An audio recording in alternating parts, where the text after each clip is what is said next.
Today I want to show a moment of gratitude to the 2D side-scrolling adventure games I grew up with. While most of the time the genre was seen from an overhead perspective, classic games like The Adventure of Link, Kadash, Wanderers from Ys, and Wonder Boy and Monster World tried something a little different.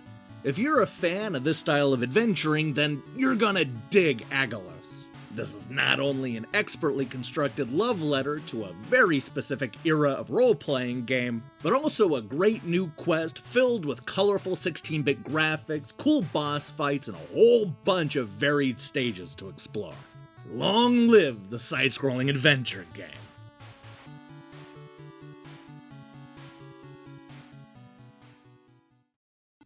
True to the spirit of the games that inspired it, Aggelos is light on setup.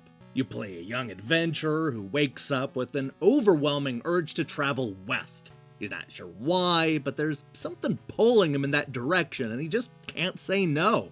It's lucky that he listened to his intuition because our hero rescues the princess and learns that there are otherworldly creatures invading the kingdom. It's now your job to search far and wide for 4 elements and then mix them together in order to defeat the evil menace.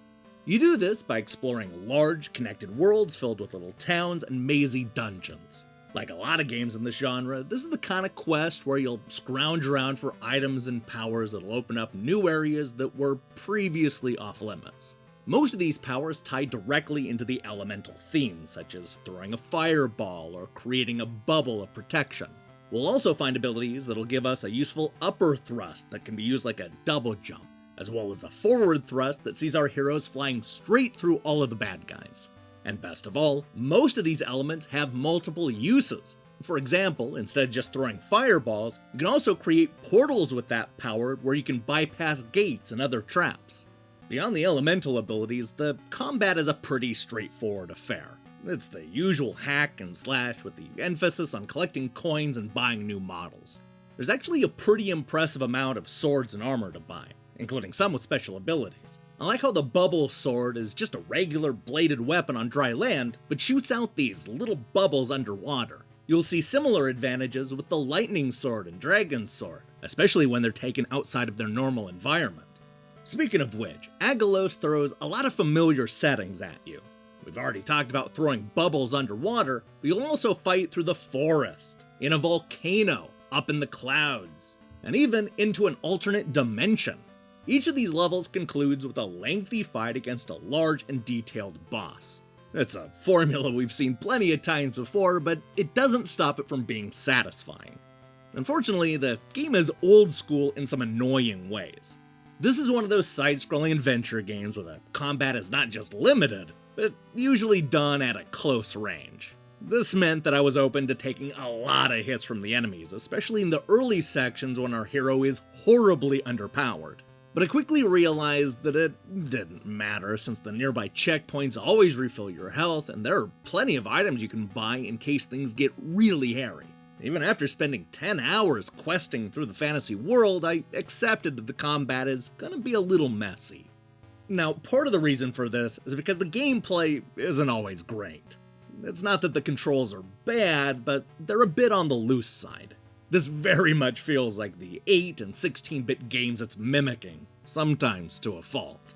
It's especially bad when the game throws a bunch of platforming challenges at you.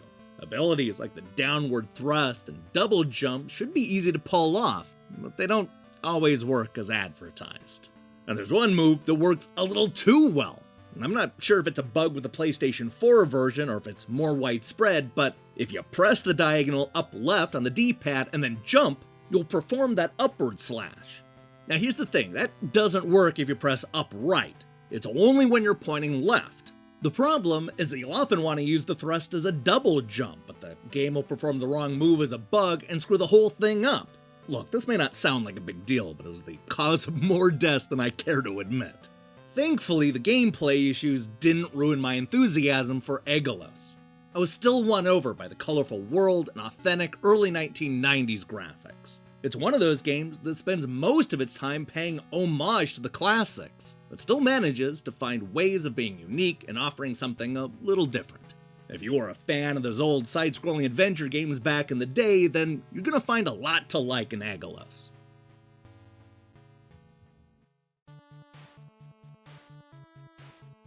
Aggelos is a celebration of the side-scrolling adventure game genre. From the bright graphics to the memorable bosses to the people you meet along the way, this is a world bursting with personality. It's also a world filled with secrets to uncover, well-constructed dungeons, and a number of cool abilities to wield against your foes. Sadly, the throwback quest is hindered by a few old-school problems, such as loose gameplay, poor combat, and some annoying bugs. If you can get beyond a few imperfections, you'll find a game that's both fun and familiar.